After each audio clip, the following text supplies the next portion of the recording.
MSC Elsa 3 കപ്പൽ അപകടത്തെ തുടർന്നുള്ള അപകടകരമായ ചരക്കുകൾ കടലിനടിയിൽ ഇപ്പോഴും കിടക്കുന്നുണ്ടെന്ന് കേന്ദ്ര സർക്കാർ ഹൈക്കോടതിയിൽ. കണ്ടെയ്നറുകൾ സമുദ്ര പരിസ്ഥിതിക്ക് ഭാവിയിൽ ദോഷമുണ്ടാകാനുള്ള സാധ്യതയുണ്ട്.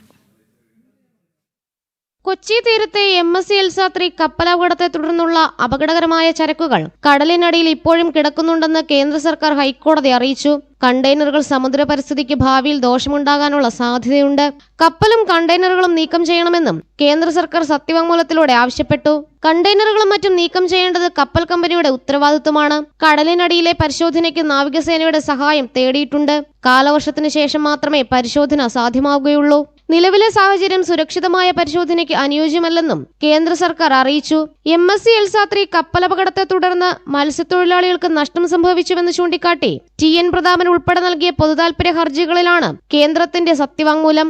2025 മെയ് 24-നാണ് കൊച്ചി തീരത്ത് വെച്ച് മെഡിറ്ററേനിയൻ ഷിപ്പിംഗ് കമ്പനിയുടെ എൽസ 3 കപ്പൽ അപകടത്തിൽപ്പെട്ടത്. ജനം, കൊച്ചി.